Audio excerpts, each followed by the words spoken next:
প্রতিদিনের মতো চাষি মাঠে যাওয়ার আগে তার বউয়ের জীবন্ত ছবির সামনে দাঁড়িয়ে বলছিল, বউ, আমি মাঠে যাচ্ছি, আজ একটু আসতে দেরি হতে পারে, তুমি যেন আবার আমাকে নিয়ে চিন্তা করো না।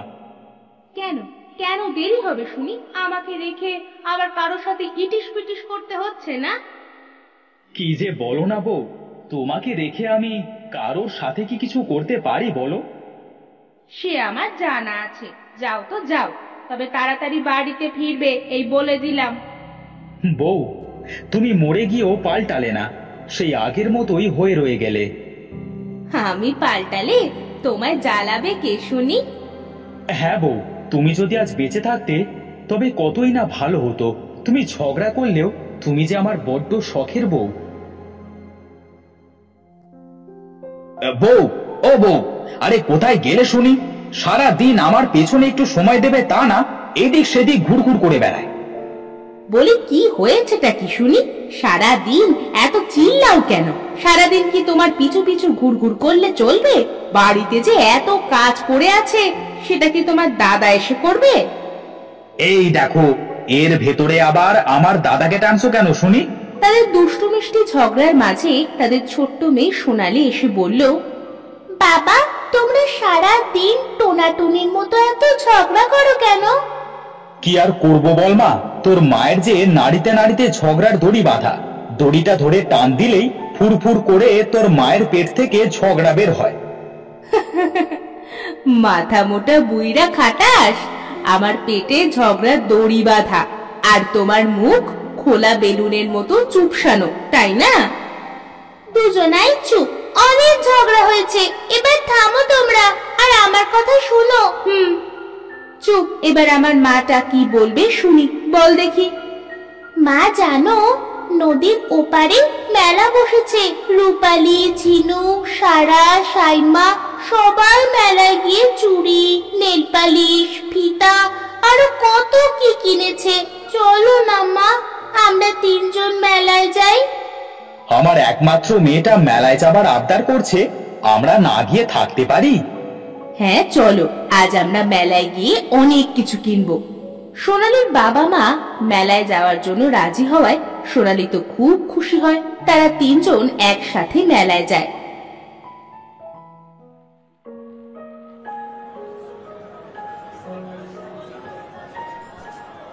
মেলায় গিয়ে তারা তাদের মেয়ের জন্য অনেক কিছু কেনে। হঠাৎ রত্না চাষিকে বলল, ওগো, এবার বাড়িতে চলো, আমার শরীরটা তেমন ভালো লাগছে না, মনে হচ্ছে এক্ষুনি পড়ে যাব। কেন বউ, তোমার আবার কি হলো? থাক, আজ আর কিছু কিনতে হবে না, চলো আমরা বাড়িতে ফিরে যাই। সেদিনের মতো তারা মেলা থেকে বাড়ি ফিরে গেল।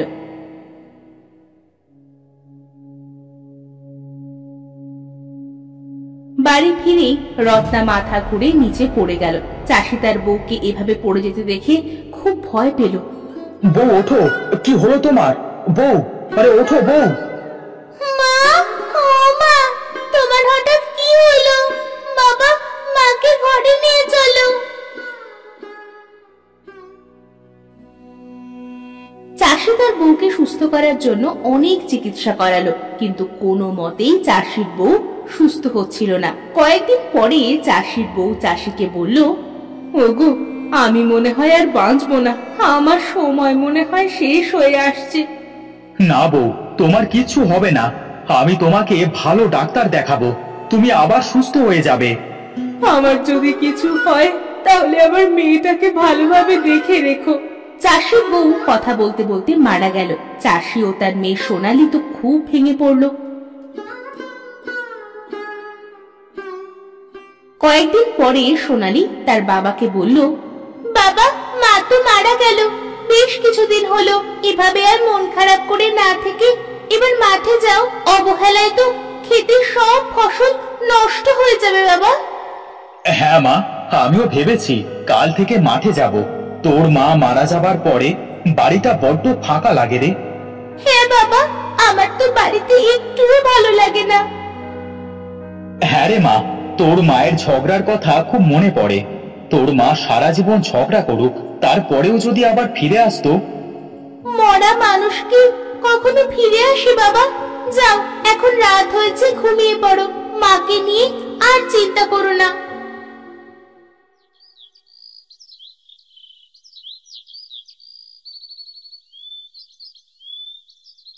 এভাবে বেশ কিছুদিন হয়ে গেল। চাষিও তার বউয়ের শোক কিছুটা কাটিয়ে উঠেছে। একদিন সে মাঠ থেকে ফেরার সময় মাটিতে চোট খেয়ে পড়ে যায়। উফ, পাটায় বড্ড লাগলো। কিসে যে এমন হোঁচট খেলাম। চাষি চারিদিকে তাকিয়ে দেখলো মাটির নিচে একটা ফ্রেমে চোট লেগেছে। ফ্রেমটা সোনার মতো চিকচিক করায় চাষি মাটি থেকে সেটা বের করে হাতে নিয়ে বলল, এটা তো দেখতে ফ্রেমের মতো, তবে এটা সোনার মতো চিকচিক করছে কেন? হয়তো পিতলের হবে। নিয়ে যাই, মেয়েটা এটা নিয়ে খেলতে পারবে। চাষি ফ্রেমটা নিয়ে বাড়ি গেল।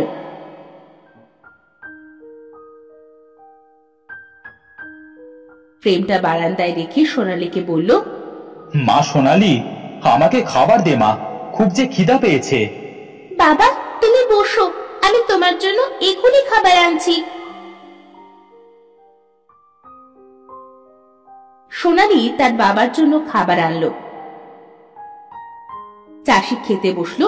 তখন সোনালী বারান্দায় থাকা ফ্রেমটা দেখে বলল, বাবা এই ফ্রেমটা কোথায় পেলে? দেখতে তো খুব সুন্দর। মাঠ থেকে আসবার সময় এই ফ্রেমে চোট লেগে পড়ে গেছিলাম, তাই মাটি থেকে উঠিয়ে একেবারে বাড়ি আনলাম।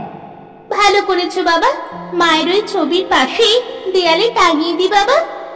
তা দে মা, তোর যেটা ভালো লাগে সেটাই কর। সোনালী ফ্রেমটা নিয়ে দেয়ালে টাঙিয়ে দিল।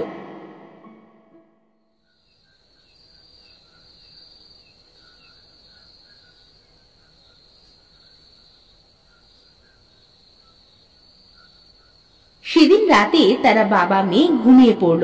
হঠাৎ রাতে কারো গুনগুন কান্নার আওয়াজে সোনালীর ঘুম ভেঙে গেল।